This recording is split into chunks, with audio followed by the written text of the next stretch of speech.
Et salut YouTube, comment ça va? Dis-moi, toi aussi tu as regardé le calendrier NFL qui vient juste de sortir et tu serais peut-être pas en train de te préparer un petit road trip aux États-Unis?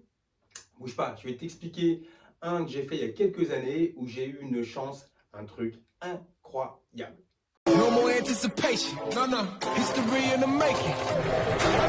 With the first pick. Scheme like the 16, feeling brand new like you never seen. Welcome to the future. Pour la saison 2011, mon pote Nico qui est fan des 49ers, moi-même, on s'est dit que ça serait quand même pas mal qu'on se fasse un petit road trip, les Raiders et les Niners étant voisins. Donc on a attendu la sortie du calendrier et on a vu effectivement trouver la bonne date qui permettait de voir d'enchaîner 2 week-ends consécutifs, les Niners et les Raiders. Le plan de départ était simple, on devait se faire tous les niveaux de football qu'il y avait dans la région de San Francisco. Donc on a prévu donc 2 matchs NFL, donc les Raiders contre les Broncos et les Niners contre les Giants, un match NCAA avec la fac de California contre Oregon State et un match de lycée avec la high school de La Salle qui est la high school qui a le plus gros niveau sur le nord de la Californie et qui permet le plus facilement de trouver une bonne université. Donc on réserve tous les billets, le début de la saison commence, les Raiders c'est pas trop mal, et là bim, catastrophe, début octobre, Al Davis décède. La grosse tristesse, parce que c'était quand même une légende et la possibilité de potentiellement le voir était quand même extrêmement important pour moi. Les Raiders gagnent le match d'après avec une fin de match exceptionnelle. Ils gagnent chez les Texans de Houston alors qu'ils sont que 10 en attaque. Et bim, encore un mauvais coup. Le match d'après, Jason Campbell, le quarterback titulaire, se blesse. Donc je me dis, c'est pas possible. On va aller voir les Raiders. On va voir Kyle Boller comme quarterback. C'est une catastrophe ce QB. Vraiment, j'étais dégoûté. Et là, grosse chance, les Raiders trade Carson Palmer. Donc là, j'étais extrêmement content parce que ça faisait quand même quelques années que les quarterbacks aux Raiders c'était vraiment naze et que depuis le départ en retraite de Rich Gannon, le niveau était véritablement catastrophique. Donc nous voici partis pour San Francisco. Donc on restait donc 9 jours sur place. On avait prévu donc les 4 matchs et seulement une activité footballistique qui était organisée, qui était le samedi, le lendemain de notre arrivée. Il y avait une convention de fans des Raiders avec des fans historiques, avec Fred Biletnikoff, un receveur Hall of Fame, des concerts de rap, des voitures, etc., etc. Donc on avait trouvé ça assez sympa et on s'est dit, on va se faire ça le samedi dès le premier jour. Et chose extrêmement importante à savoir, on s'était dit, surtout, on ne va pas faire le pied de grue devant les training facilities des équipes. On n'a que 9 jours, il y a un gros décalage horaire.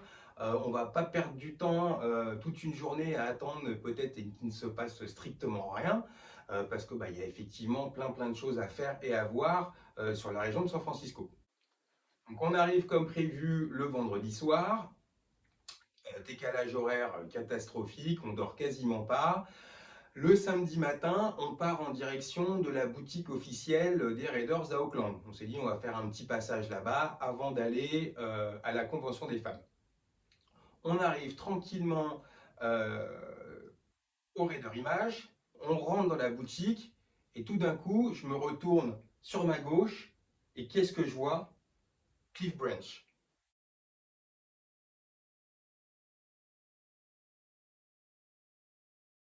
J'ai halluciné. Le Cliff Branch, le receveur légendaire des Raiders, qui a gagné 3 Super Bowls, il est là, à côté de moi, un truc de dingue.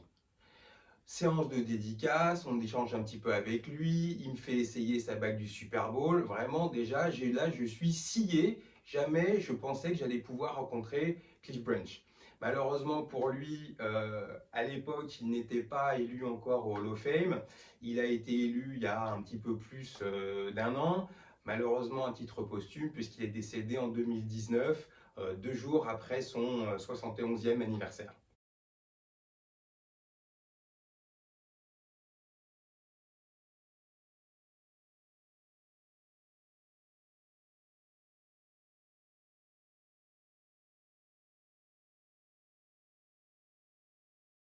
Donc après la petite dédicace avec Cliff Branch, On se balade dans la boutique des Raiders, alors une boutique somme toute assez vieillotte, comme pas mal des infrastructures des Raiders encore quand ils étaient sur Oakland. La boutique n'a strictement rien à voir avec celle qui existe maintenant à Las Vegas.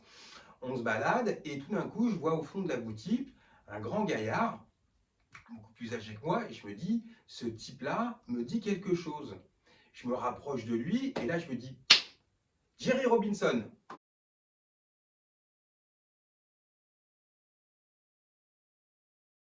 Alors Jerry Robinson, ça ne doit pas trop parler à la plupart d'entre vous. C'est un joueur, un linebacker qui a été drafté au premier tour en 81, je crois, si je ne dis pas de bêtises, par les Eagles, qui a fait un Pro Bowl avec les Eagles, qui a perdu un Super Bowl avec les Eagles contre les Raiders, qui après a été changé aux Raiders et a joué très longtemps en NFL. Et donc je le reconnais, je me dirige vers lui.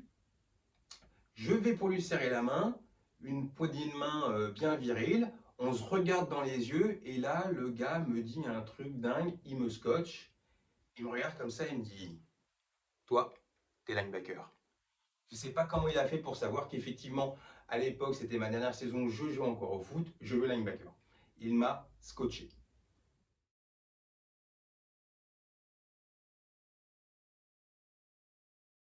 Donc on discute avec lui, le gars extrêmement sympathique. Il faut dire vraiment que les Américains, au niveau du fan service, ils sont vraiment très forts. Vraiment, donc, il a halluciné de voir qu'il y avait des Français qui venaient donc d'aussi loin pour pouvoir voir un match des Raiders. Et en plus, il a encore plus halluciné quand je lui ai dit que je le connaissais. Donc on discute, très sympathique, et puis il nous explique que le lendemain, donc il nous demande si on va au match, bien entendu, et il nous explique que lors du match, il va y avoir ce qu'ils appellent donc Raidersville. Donc c'est une partie du parking du stade du Coliseum d'Auckland qui est privatisée, et il y a des petites animations, il y a des écrans géants, et il nous explique qu'il y a une séance dédicace avec, là encore, Fred Biletnikoff, qui a les Raiders, et qui font un show qui est retransmis sur la télé des Raiders. Et il nous dit, bah, écoute, venez nous voir. À ce moment-là, on pourra discuter, etc. Alors sur le coup, nous, on s'est dit qu'il en faisait peut-être un petit peu trop, que dès le lendemain, il nous aura oubliés, mais c'était pas le cas. Nos emplettes terminées à la boutique des Raiders, on s'apprête à aller en direction de la convention des fans des Raiders. Et là, on tombe nez à nez avec Quentin Groves, un linebacker des Raiders, ancien premier tour des Jaguars, qui sortait d'un Starbucks Coffee juste à côté. On discute un peu avec lui, très sympathique. On lui demande s'il y a peut-être d'autres joueurs qui sont encore au practice facilities, puisque le siège social des Raiders est juste à côté de la boutique. Et il nous dit que normalement il n'y a plus grand monde, mais peut-être d'aller jeter un petit coup d'œil, on ne sait jamais. Et là aussi, malheureusement, Quentin Groves est décédé, lui, il n'y a pas très longtemps aussi, avec une petite quarantaine d'années, par un accident cardiaque. Donc, malheureusement, j'espère que j'ai pas été chat noir sur ce coup-là.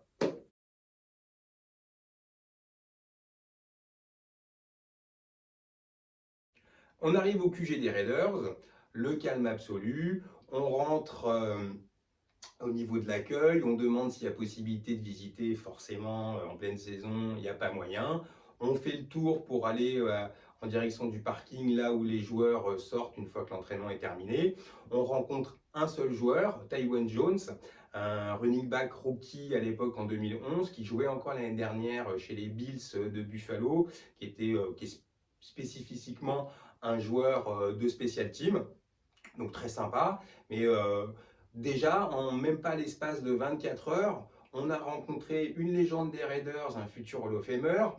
On a rencontré un linebacker premier tour et qui en plus a été élu récemment au Hall of Fame NCAA, un linebacker de l'équipe actuelle de 2011 et un running back. Déjà, on ne s'attendait absolument pas, en étant sur le sol américain depuis quelques heures, à faire autant de rencontres.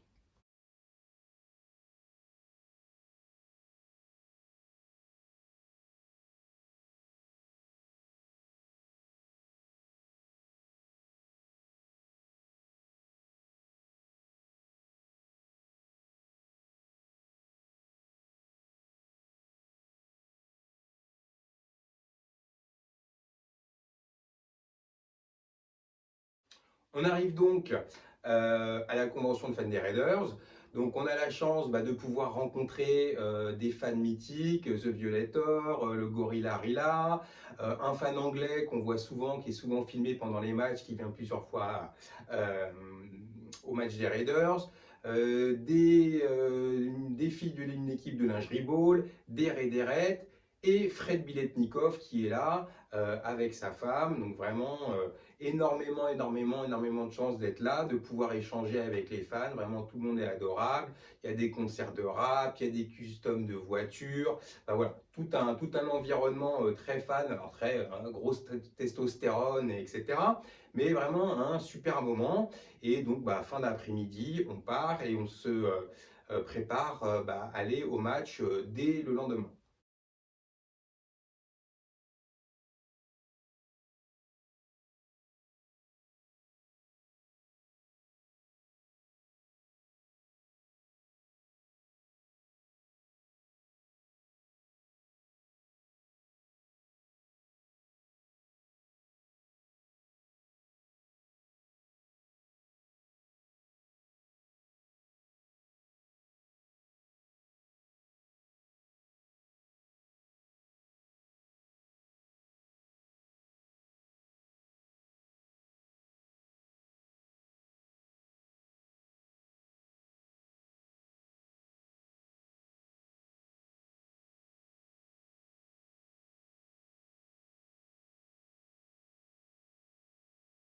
Le soir même, avec l'ami Jerry Robinson, on s'était échangé les Facebook et il m'envoie un message le soir même pour me dire vraiment c'était super sympa de s'être rencontrés, qu'il avait trouvé ça génial. Et il me redit surtout, viens bien me voir demain à Raiderville pour le show. Le matin, de bonne heure, on arrive au stade, le tailgate se met en place, on se balade, on voit plein de fans, etc. On interagit, c'est vraiment très sympa. On se rend directement donc à l'animation Raiderville où il y a un show des Raiderettes, il y a toujours Fred Biletnikov qui est là pour des séances de dédicaces avec Jerry Robinson. Et donc il y a une estrade et là ils font un show, un peu un show télé où on leur pose des questions, où ils racontent plein de choses. Enfin, un truc un petit peu classique à l'américaine, du partage d'expérience. Donc le show est assez sympa. Et à la fin, Jerry Robinson prend la parole et explique que le concept de la Raider Nation, c'est pas un truc qui n'existe pas, qui ne veut rien dire. Et il dit voilà, j'ai rencontré hier deux fans français hyper sympas.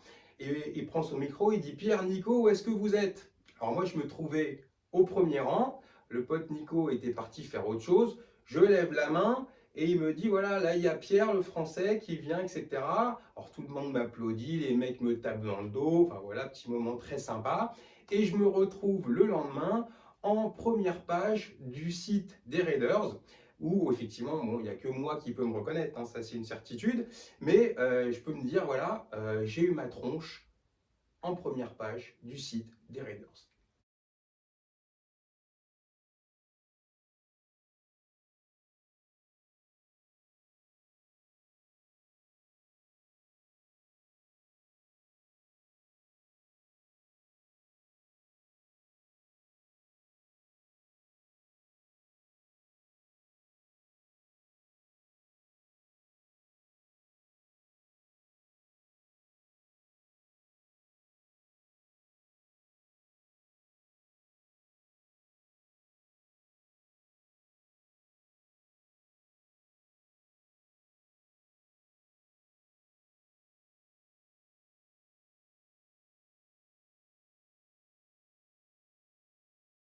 On rentre dans le stade, on se balade. Donc effectivement, c'est quand même quelque chose pour moi extrêmement émotionnel de se dire, voilà, je suis fan des Raiders depuis 1989. On est en 2011, enfin j'arrive à y aller dans ce stade mythique d'Auckland. Et effectivement, c'est vraiment un souvenir vraiment exceptionnel. Le public rentre, on commence à s'installer et d'un coup, d'un seul, on entend un brouhaha qui sort du stade. On se dit qu'est-ce qui se passe? On regarde un écran géant et qui est-ce qu'on voit filmer dans l'écran géant? Le rappeur Ice Cube. Truc de dingue. On tourne la tête de partout et voilà que le gars Ice Cube était juste à côté. J'étais comme ça. Je fonce pour essayer de le prendre en photo, je crois le prendre en photo et finalement je fais une vidéo toute pourrie. Mais au moins, je pourrais dire là aussi, j'ai eu la chance de voir Ice Cube.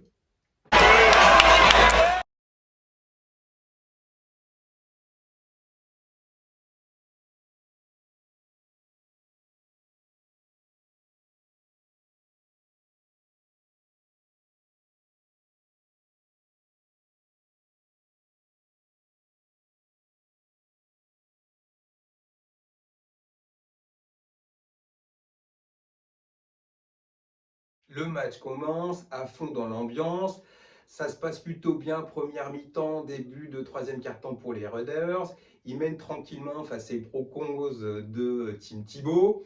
Et là, d'un coup d'un seul, à la Raiders, ça part en catastrophe. Ils se prennent 3 TD de suite et perdent comme des brêles face aux Broncos. Donc dépression, grosse tristesse. De se dire, mince, on a fait tout ce chemin pour voir les Raiders perdre contre les Broncos. Mais bon, c'est la vie, c'est le sport, ça en restera pas quand même toujours une superbe expérience et c'est quelque chose qui est ancré dans ma mémoire et j'ai forcément quasiment tous les jours une pensée pour ce moment qu'on a vécu.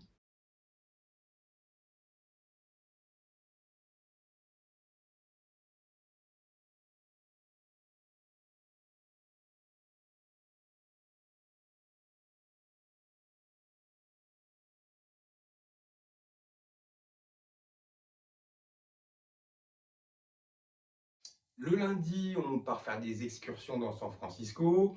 Le mardi également, on finit la fin d'après-midi dans le quartier de Fisherman's Wharf, sur le pont avec les jetées. Il y a plein de boutiques, c'est très touristique. Il y a la vue sur le Golden Gate, sur la prison d'Alcatraz. On rentre dans un grand magasin de sport, très connu là-bas, et sur qui on tombe? Jeff Barnes, un linebacker des Raiders qui a gagné 2 titres de la grande époque, un fan favorite, une personnalité très très sympa, très agréable, très fun.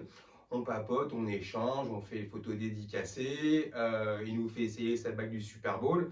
Et là encore, rien n'était prévu, ça nous est tombé dessus. Et vraiment, là aussi, c'est un super souvenir.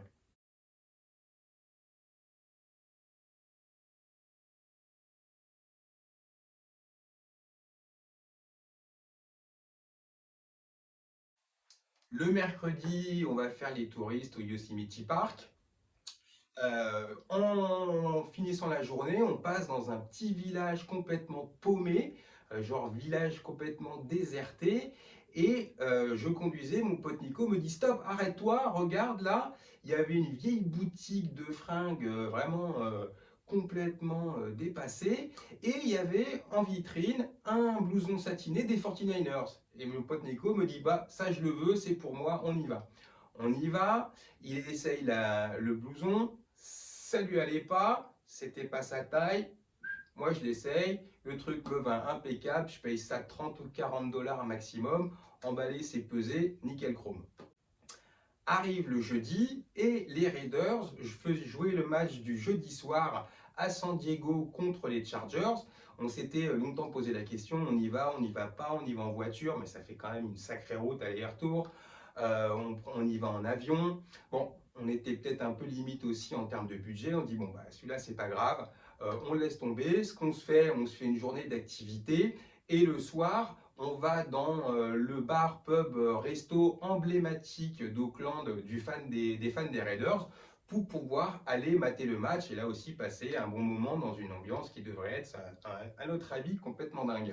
Mais l'ami Nico était un peu dégoûté parce que c'est vrai que depuis le début de notre périple, toutes les rencontres, tous ces faits, entre guillemets, bah, dans mon sens, moi, fan des Raiders. Malheureusement pour lui, le match des Niners étant la veille de notre départ, voilà, donc il était un peu déçu. Donc j'ai dit, bah écoute, tu sais ce qu'on va faire, Nico, ce que je te propose, au lieu de partir en excursion le jeudi, et ben ce qu'on fait, on tente notre chance le jeudi matin, on va à Santa Clara au training camp des Niners, et puis bah on voit ce qui se passe, quoi. On va essayer de pouvoir rencontrer un peu des gens, d'avoir quelques contacts pour essayer d'un peu contrebalancer et que lui aussi ait le droit à son plaisir de fan, qu'il n'y en ait pas que pour moi. Donc on décide ça, mais malheureusement, on n'avait pas du tout prévu les embouteillages monstrueux qu'il y a le matin pour aller de San Francisco à Santa Clara, qui est en pleine Silicon Valley, là où il y a toutes les entreprises high-tech. Donc on arrive tardivement au QG des Niners, et là, rien ne se passe, personne ne rentre, personne ne sort. On passe un peu devant le QG, il y a le gardien qui sort et qui nous dit les gars, désolé, vous ne pouvez pas rester là, c'est interdit, parce qu'on était en train de se prendre en photo, ce genre de choses. Donc très sympa le gardien, il nous dit si vous voulez repasser ce soir à partir de 17h, c'est là où les joueurs commencent à sortir. Et comme il y a match dimanche, là ce midi, ils ne rentrent pas chez eux, donc ils restent toute la journée ici.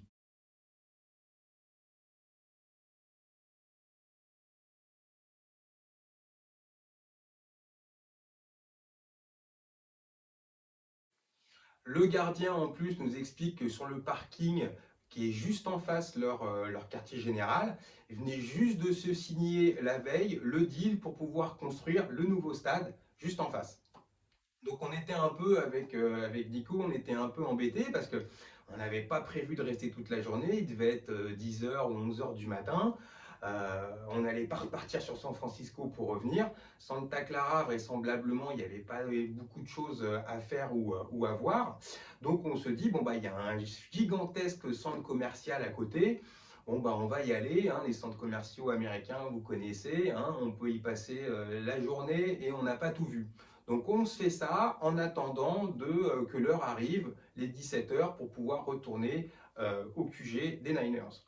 La journée se passe tranquillement, on fait notre visite du centre commercial, puis voilà, en fin d'après-midi, peut-être sous les coups de 4 heures, je ne me souviens plus exactement à quelle heure c'était, on se dit, bon là, va peut-être commencer à falloir y aller pour surtout pas être en retard et pas rater les joueurs qui vont sortir.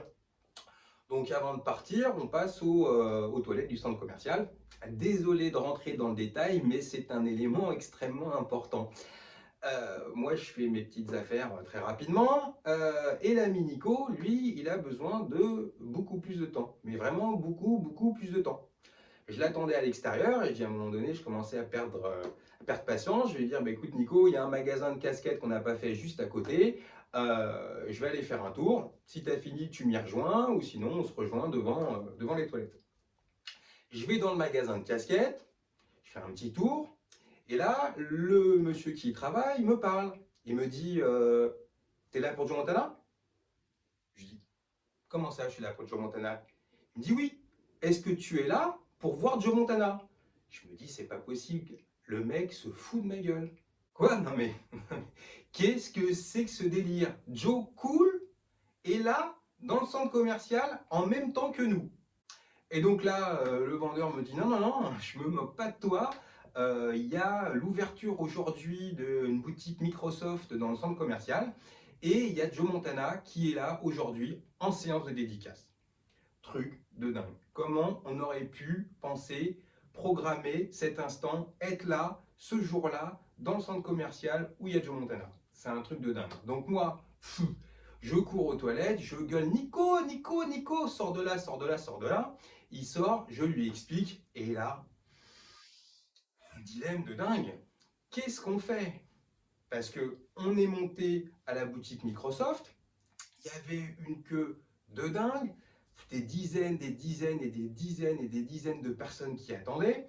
On discute avec le personnel de Microsoft et ils nous disent voilà, Joe Montana il est là de telle heure à telle heure. Alors, je ne me souviens plus les détails, mais je dis une bêtise, à 18h, il part. Voilà. Donc on ne savait pas quoi faire. On se dit qu'est-ce qu'on fait?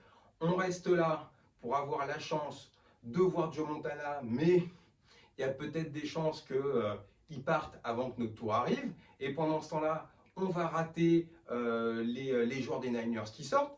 Ou alors, qu'est-ce qu'on fait? On va voir les joueurs des Niners, mais on va rater l'opportunité de voir Joe Montana. Et c'est typiquement le genre d'opportunité qui doit arriver qu'une seule fois dans la vie. Et là, je lui dis à mon Nico, tu sais ce qu'on va faire? Ça va être très simple. Je vais rentrer dans la boutique, je qui est m'approcher le plus près possible, histoire de dire, voilà, j'ai vu Joe Montana de mes yeux. Tu vas faire la queue.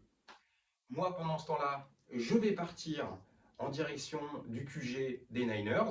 On avait pris les maillots, donc j'avais pris le maillot, le feutre pour les signatures. Je t'envoie un maximum de signatures possibles. Et toi, bah, tu fais la queue. Et par contre, la seule condition, c'est impératif, il faut que tu me récupères une photo dédicacée de Joe Montana. Voilà. Parce qu'effectivement, j'ai découvert le foot en 1989, donc forcément les Niners étaient au top, Montana était au top. J'ai jamais été branché un peu les rivalités, les trucs de haters, machin, tout ça, c'est pas mon délire. Donc Joe Montana, pour moi, c'était vraiment un joueur qui m'a donné envie de pratiquer le football et qui m'a donné la passion du foot et de la NFL. Donc voilà, tu me récupères une photo dédicacée et puis après, bah, tu reviens, tu prends un taxi et moi, pendant ce temps-là, je m'occupe des joueurs des Niners.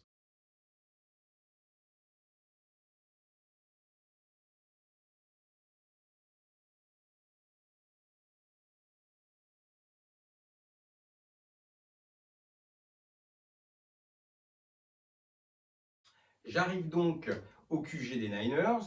Il y avait quasiment personne. Il y avait trois gars qui étaient là, plus âgés de moi et avec qui j'ai discuté, qui étaient des fans des Niners, mais qui habitent à New York. Et à chaque fois que les Giants se déplacent à San Francisco, les gars font toujours le voyage. Donc au papote, super sympa. Donc il s'était mis entre guillemets le plus proche de la sortie des joueurs. Et quand ça a commencé à sortir, les mecs ont été adorables. Ils m'ont dit, écoute, vu d'où tu viens beaucoup plus loin que nous. Vas-y, on te laisse la place, on te laisse la priorité. Donc ça, c'était vraiment un super geste de leur part. Donc là, ça commence à sortir. Jim Harbaugh, Alex Smith, Navarro Bowman, Ahmad Brooks, Aldon Smith, Mike Hupati et des blonds. Donc la plupart des gars s'arrêtent, des joueurs ne se sont pas arrêtés, mais quand même il y a beaucoup qui ont joué le jeu. Mon Nico est arrivé, on a participé et on a récupéré une bonne vingtaine d'autographes et je vous montre ça juste derrière en photo.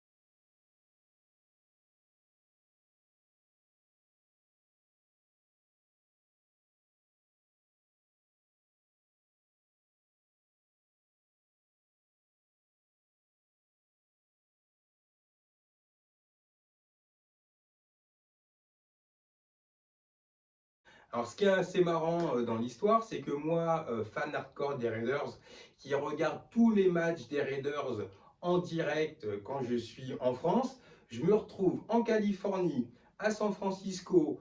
Les Raiders sont en train de jouer à San Diego et je ne regarde même pas le match. Je suis là en train de faire signer un maillot aux joueurs et au coaching staff des 49ers. Un truc assez dingue. Donc moment hyper sympa, vraiment des super souvenirs. En plus, les Raiders battent les Chargers à San Diego, donc vraiment c'était une journée parfaite. Après donc cette soirée, on se rend tranquille sur San Francisco à l'appart. Vraiment, on a des étoiles plein les yeux. On se rend déjà compte de suite de la chance énorme qu'on a eue. Les choses se sont faites d'une manière dingue. Et on s'est dit, bon bah voilà, on devait prévoir des excursions aussi le lendemain sur San Francisco, mais la météo était vraiment pas top. Et on s'est dit, tiens, bah allez, vu la chance qu'on a, retournons au QG des Raiders, peut-être avec un peu de chance qu'on va croiser des joueurs. On arrive fin de matinée, il fait pas très beau et j'avais eu l'idée de me dire tiens là cette fois-ci on va être un peu organisé. J'avais pris un morceau de carton et j'avais écrit un message en anglais en demandant au type de s'arrêter 5 minutes pour un fan français. Donc j'étais là avec mon panneau à attendre. Il n'y avait vraiment personne, il y avait un peu de pluie.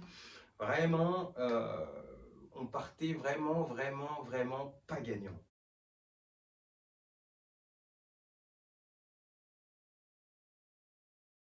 Et là, d'un coup, ça sort. Louis Murphy, un jeune receveur, Darius Heyward-Bey, un receveur premier tour, Demarcus Van Dyke, un corner rookie, je crois, Stephen Wisniewski, dont l'oncle est une légende des Raiders, qui lui aussi était rookie, qui va gagner plus tard 2 Super Bowls avec les Eagles et les Chiefs. Il y a aussi des coachs qui commencent à sortir. On croise Kevin Ross, qui est un ancien cornerback des Chiefs et qui coachait avec les Raiders. Là, tout d'un coup, plus rien. Et arrive une voiture et qui commence tranquillement à s'arrêter devant nous. Et il pleuvait et on voyait quasiment pas qui était au volant de cette voiture.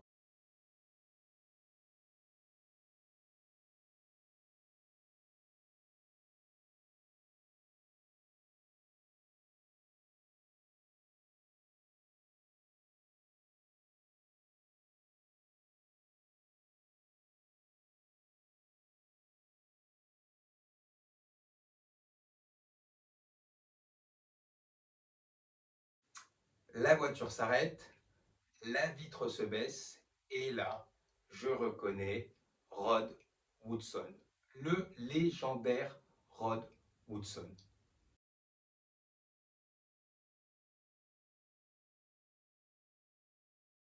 Légende des légendes de la NFL, un des meilleurs arrières défensifs de tous les temps, passé des Steelers aux 49ers, aux Ravens et après aux Raiders.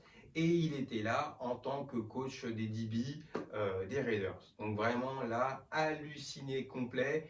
C'est pour moi, et c'était déjà à l'époque un de mes joueurs préférés. Vraiment, je l'adorais comme c'est pas permis. Et là, je me retrouve face à lui. Donc, un truc de dingue. On commence à discuter. Le mec adorable. Le gars prend 5 minutes de son temps, nous demande d'où on vient de France, on lui dit qu'on vient de Nice, il nous dit qu'il connaît, qu'il a fait quand il était en athlétisme le meeting de Nikaya. Enfin vraiment, voilà, on est comme des gamins, c'était vraiment un moment qui restera gravé dans nos mémoires et j'ai eu la chance de le revoir au mois d'octobre dernier. Là aussi, c'était un très grand moment. Et après, donc, Rod Woodson, pardon, nous dit que voilà, que ce jour-là, il n'y a pas beaucoup de monde, puisque comme ils ont eu match hier, il n'y a que les blessés et le coaching staff qui est là. Après va sortir Hugh Jackson, le head coach de l'époque.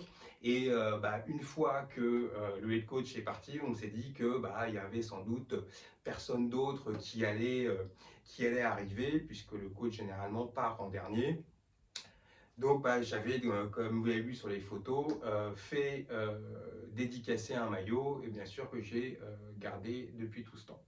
Je vous passe les détails concernant le match de high school. C'était une super expérience d'avoir vu une des meilleures high schools du nord de la Californie. Bon, malheureusement, les photos n'étaient pas de très bonne qualité parce que il pleuvait ce vendredi soir. Et le samedi, nous attendait le match universitaire California contre Oregon State. Match NCAA, donc une expérience aussi très sympathique. Par contre, malheureusement, petit bémol, hein, peut-être le seul, lorsque on a pris les billets pour le match, j'avais complètement oublié que le stade officiel de California à l'université était en travaux et que malheureusement cette saison-là, il jouait, à l'époque ça s'appelait le AT&T Park, qui est le stade de baseball de San Francisco, de l'équipe MLB, les Giants. Donc forcément, il y a moins d'ambiance, il y a moins de fans qui se déplacent, les étudiants, forcément, ils restent sur le campus. Donc c'était très sympa, c'était une très bonne expérience. Mais on va dire, voilà, on avait hésité. Il y avait aussi, si je dis pas de bêtises, un Stanford Oregon, avec à l'époque Stanford la dernière année d'Andrew Luck. Mais ça nous lui était quand même beaucoup plus cher. Ça nous faisait faire un petit peu plus de route. Donc on s'est dit, bon, bah, on va regarder Stanford Oregon State. Globalement, c'était là aussi une belle expérience. Il y avait plein de futurs joueurs NFL, notamment Keenan Allen, le receveur des Chargers. Donc là aussi, très très belle expérience, mais c'est pas ce qui nous sera resté le plus.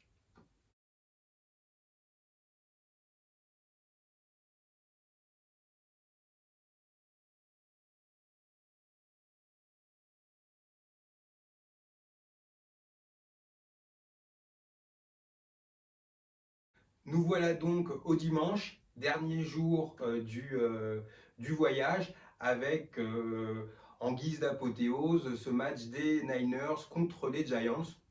On est arrivé là aussi de bonne heure au stade. On a participé au tailgate avec des fans. On avait acheté un gros pack de bière et on s'était dit tout simplement, on va faire un peu un tour, on va voir un petit peu comment ça se passe. Peut-être des gens qui ont l'air peut-être plus accessibles ou plus sympas que d'autres. Il s'est trouvé que la plupart ont été véritablement adorables avec nous. Donc on a squatté un groupe de fans d'origine mexicaine où ils nous ont fait goûter tout ce qu'ils avaient préparé. Donc je vais vous envoyer donc après les photos.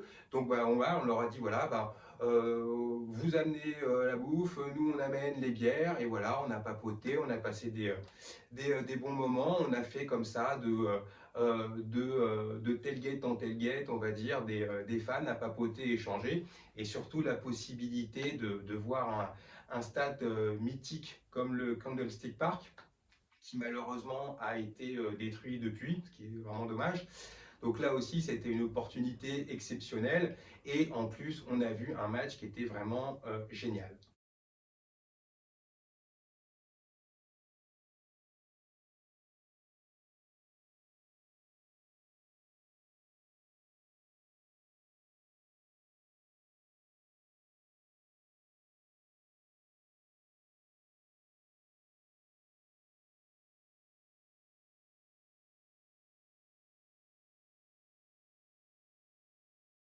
En plus, le match avait lieu pour les festivités du 11 novembre.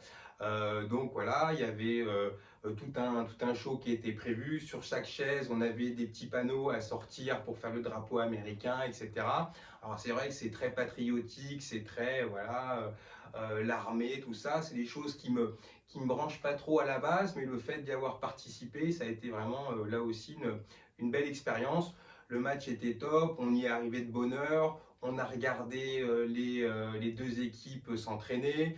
Vous allez voir Eli Manning nous proposer ses plus belles postures.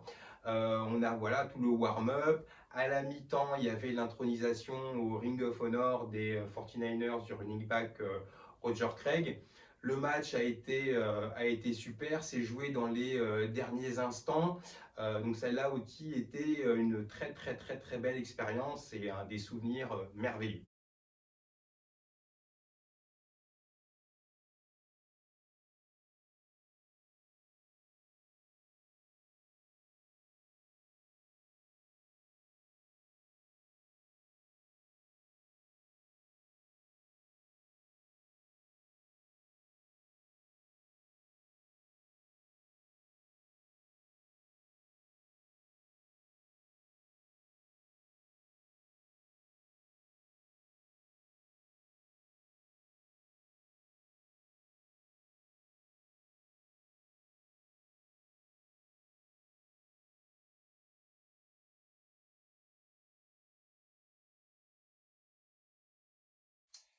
Et voilà, ce retour d'expérience road trip NFL est terminé. J'espère que ça vous aura plu, j'espère que ça vous aura donné envie ou motivé pour le faire, de se dire c'est possible parfois quand la chance peut être de notre côté ou quand on la provoque aussi, que ça vous aura peut-être aussi donné quelques petits trucs et astuces si vous êtes en train de préparer votre voyage. N'hésitez pas à nous partager votre expérience, que ce soit en commentaire sur la chaîne YouTube ou sur le groupe NFL Fashion sur Facebook. La communauté adore ça et c'est toujours génial de voir qu'on est plusieurs et nombreux à partager cette passion. Et puis je finirai par quelques petites photos des articles que j'ai ramenés et que j'ai toujours gardés depuis ce voyage. Je vous dis à la prochaine vidéo. Bisous!